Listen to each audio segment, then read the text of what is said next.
Ramayan the legend of prince Ram. क्या आपको पता है कि इस मूवी का अयोध्या के राम मंदिर से क्या कनेक्शन है?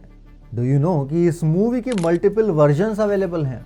क्या आप जानना चाहते हैं कि इस मूवी के बनने से लेकर रिलीज होने तक इसे कितनी मुश्किलों का सामना करना पड़ा और क्यों? आपको क्या लगता है इस मूवी को अभी तक की one of the best adaptation क्यों माना जाता है वाल्मीकि रामायण की? इस वीडियो को हमने ऑडियंस की सुविधा के हिसाब से कुछ डिफरेंट सेक्शंस में डिवाइड किया है, जिनमें आपको एक एक करके इन सभी सवालों के जवाब मिलेंगे। आइए चलते हैं एक ऐतिहासिक और रोमांचक सफ़र पे, जो आपको न सिर्फ अपनी संस्कृति पे गर्व करने का एक अवसर देगा, बल्कि आप दो डिफरेंट कल्चर्स के यूनियन के भी साक्षी बनेंगे। जैसा वनवास प्रभु श्री राम ने अपने जीवन काल में काटा था, कुछ कुछ वैसे ही एक वनवास से इस मूवी को भी गुजरना पड़ा। 30 साल से भी ज़्यादा का इंतज़ार किया इस मूवी ने अपने सही मुकाम तक आने के लिए, और अब फाइनली ये मूवी 24 जनवरी 2025 को 4K रीमास्टर्ड वर्जन के रूप में थिएटर्स में हमारे सामने आने वाली है। लेकिन इसके थिएट्रिकल ट्रेलर को देखने के बाद इस मूवी को लेके मैं थोड़ा असमंजस में भी हूँ, और मेरी इस स्टेटमेंट को आप किस तरह से लेते हो ये मोस्टली इस बात पर डिपेंड करेगा कि आपने ये मूवी पहले देखी हुई है या नहीं। खैर, उस पर हम आगे आएंगे। पहले हम इस मूवी के वनवास से एक बार खुद को रूबरू करा लेते हैं। एक सवाल तो हम सबके दिमाग में कभी ना कभी आया ज़रूर होगा कि रामायण जैसे महाकाव्य के ऊपर एक जापानीज बंदा आके एक ऐसी फिल्म बना देता है जिसे आज तक का सबसे बेस्ट सिनेमेटिक एडेप्शन माना जाता है वाल्मीकि रामायण का। कौन था ये इंसान, और इन्होंने रामायण के ऊपर ही मूवी क्यों बनाई, और क्या सिर्फ ये रामायण पे मूवी बना के ही रुक गए या इनका आगे भी कुछ प्लान था? यूगो साको एक जापानीज प्रोड्यूसर थे जिन्होंने बचपन में ही अपने पेरेंट्स को खो दिया था, जिसकी वजह से इनका झुकाव स्पिरिचुअलिटी की तरफ मुड़ गया। वो 1970 में पहली बार भारत आते हैं। वो इस देश की संस्कृति से इतने ज़्यादा प्रभावित होते हैं कि इसके बाद उन्होंने 40 से ज़्यादा बार भारत की यात्राएं की। 1983 में उनकी मुलाकात प्रोफेसर बीबी लाल से होती है। एंड अगर आप आर्कियोलॉजी में थोड़ा बहुत भी इंटरेस्ट लेते हो तो आपने प्रोफेसर बीबी लाल का नाम ना सुना हो ऐसा होना तो नहीं चाहिए। अयोध्या राम जन्मभूमि वाले केस में जो वहाँ पे एक्सकैवेशंस हुई थी, उनमें प्रोफेसर लाल भी शामिल थे। 2008 में इनकी एक बुक आई थी, रामा हिज हिस्टोरिसिटी मंदिर and Setu, evidence of literature, archaeology and other sciences. इस बुक में प्रोफेसर लाल ने काफ़ी डिटेल में बताया था कि ASI यानी कि आर्कियोलॉजिकल सर्वे ऑफ इंडिया में कार्यरत रहते हुए उन्हें जन्मभूमि परिसर में क्या क्या मिला था। इवन प्रोफेसर लाल ने ही 2002 में आई अपनी book the Saraswati flow zone से दुनिया भर में प्रचलित एक वाइडली एक्सेप्टेड थ्योरी को चैलेंज भी किया था।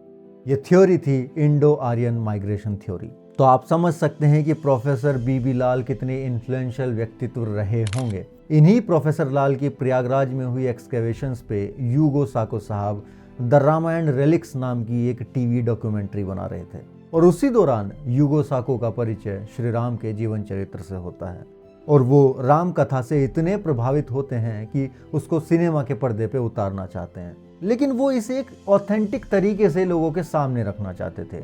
वो इस प्रोजेक्ट को सिर्फ बनाने के लिए नहीं बना रहे थे, बल्कि ये उनका ड्रीम प्रोजेक्ट बन गया था, और इसीलिए उन्होंने रामायण पे रिसर्च करनी शुरू की, और इसी कड़ी में उन्होंने रामायण के 10 से भी ज़्यादा अलग अलग वर्जन्स को काफ़ी गहराई से स्टडी किया।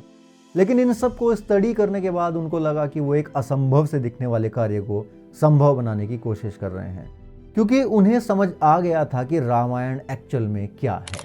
चूंकि उनका विचार पहले इसे लाइव एक्शन वर्जन के रूप में बनाने का था, लेकिन फिर बाद में उन्होंने इसको लाइव एक्शन में बनाने की बजाय एनिमेशन में बनाना ज़्यादा बेहतर समझा, जिसके पीछे उनका तर्क साफ था कि रामायण के ट्रू एसेंस को लाइव एक्शन में कैप्चर कर पाना लगभग असंभव है। और उस वक्त की टेक्नोलॉजी को देखते हुए शायद वो अपनी जगह सही भी थे, क्योंकि रामायण का एक पहलू जहाँ मानवीय संवेदनाओं को उनके चरम रूप में स्थापित करता है हमारे सामने, वहीं दूसरी तरफ इस महाकाव्य का सिनेमेटिक ग्रैंडर दिखाना अपने आप में आज भी एक बड़ी टास्क है।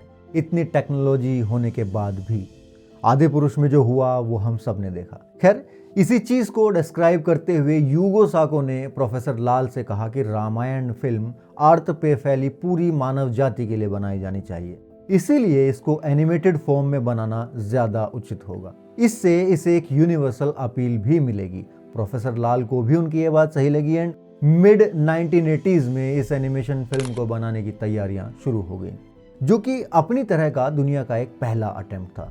लेकिन चूंकि इस फिल्म के कोर सब्जेक्ट का डायरेक्ट कनेक्शन अयोध्या डिस्प्यूट से था, तो उस वक्त की इंडियन गवर्नमेंट ने इस फिल्म के इंडिया में प्रोडक्शन को सपोर्ट नहीं किया। हालांकि मूवी के साथ इंडियन आर्टिस्ट के काम करने की मनाही नहीं थी। ऐसे में फिल्म के प्रोडक्शन का सारा काम जापान में ही हुआ। इसमें लगभग 450 आर्टिस्ट ने काम किया, जिन्होंने मिलकर लगभग 1 लाख हैंड ड्रॉन सेल्स का इस्तेमाल करके इस मूवी को कंसीव किया था। आज के कंप्यूटर जनरेटेड एनिमेशन से पहले सेल एनिमेशन का एक दौर हुआ करता था, जिसे आज भी एनिमेशन का गोल्डन पीरियड माना जाता है। सेल एनिमेशन की टेक्निक में फिल्म के एक एक फ्रेम को एक ट्रांसपेरेंट प्लास्टिक शीट के ऊपर हाथ से ड्रॉ किया जाता है। And now you can imagine कि इस फिल्म के लिए 1 लाख शीट्स को ड्रॉ करने में कितनी मेहनत लगी होगी उस वक्त। लेकिन इस काम में यूगो साको अकेले नहीं थे। फिल्म बनाने में उनके साथ जुड़े Japanese director Koichi Sasaki and father of Indian animation कहे जाने वाले राम मोहन जी, जो अपने काम के लिए 2 बार नेशनल अवार्ड भी हासिल कर चुके थे। इनका नाम शायद आपने नहीं सुना होगा और ना ही इनके काम के बारे में ज़्यादा लोगों को पता है।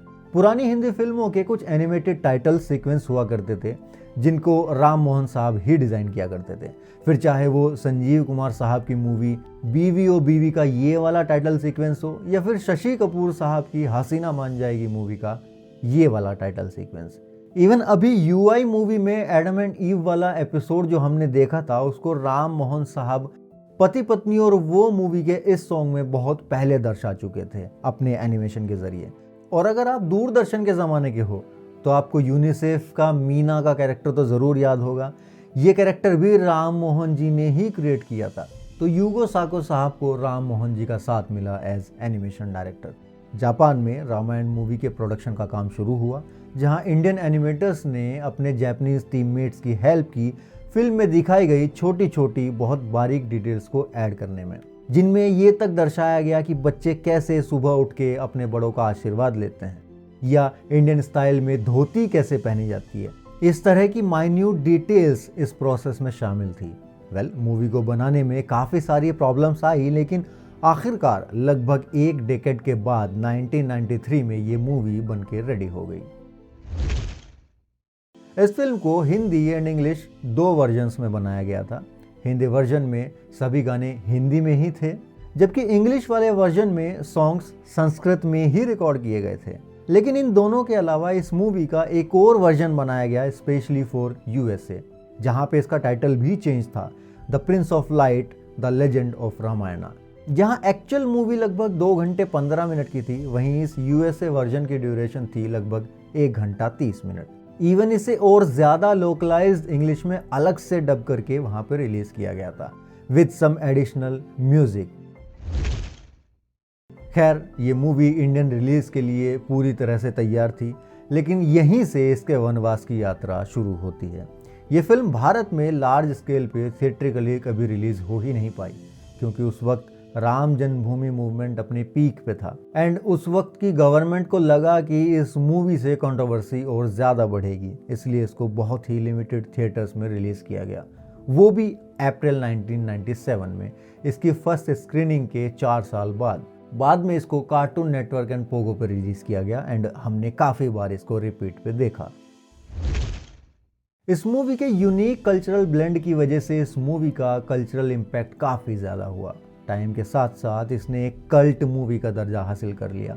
अपने डाइवर्स कल्चरल नैरेटिव की वजह से इस फिल्म ने जापानीज के बीच रामायण की कहानी को न सिर्फ बच्चों के बीच पहुंचाया, बल्कि चूंकि एनिमे जापान में एक सीरियस बिजनेस है, तो वहां एडल्ट्स के बीच भी इस फिल्म ने जगह बनाई।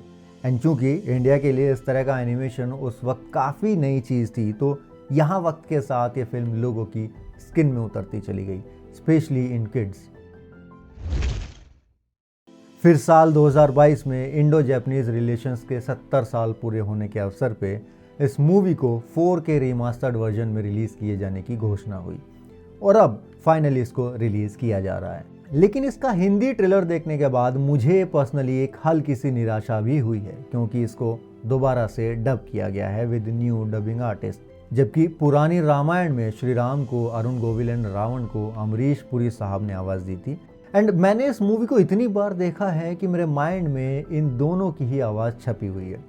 आई कैन अंडरस्टैंड कि अब न्यू जनरेशन के हिसाब से नए टाइप के बीजीएम स्टाइल के साथ इसकी यूनिवर्सल अपील को बढ़ाने के लिए ऐसा किया गया है and may be it works better, क्योंकि इस काम में अपने बाहुबली के राइटर के.वी. विजेंद्र प्रसाद साहब एज क्रिएटिव डायरेक्टर साथ जुड़े हुए हैं। लेकिन मुझे बस यही थोड़ा सा डाउट है कि कहीं ये इसके नॉस्टैल्जिया वाले फैक्टर को पूरी तरह से चेंज ना कर दे।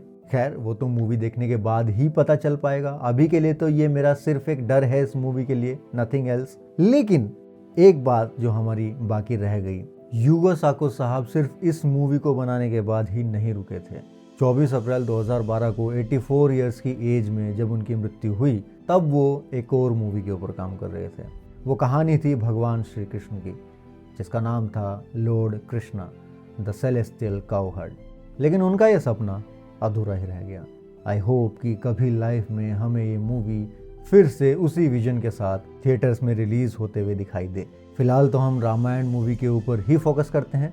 बाकी आप बताइए आपके विचार इस मूवी के बारे में क्या हैं एंड आपने पहली बार ये मूवी कब देखी थी। कमेंट सेक्शन खुला है आप सबके लिए। और हाँ, इस वीडियो से आपको इस मूवी के बारे में क्या नया पता चला वो भी ज़रूर बताइएगा। हम मिलते हैं नेक्स्ट वीडियो में, तब तक के लिए सायोनारा।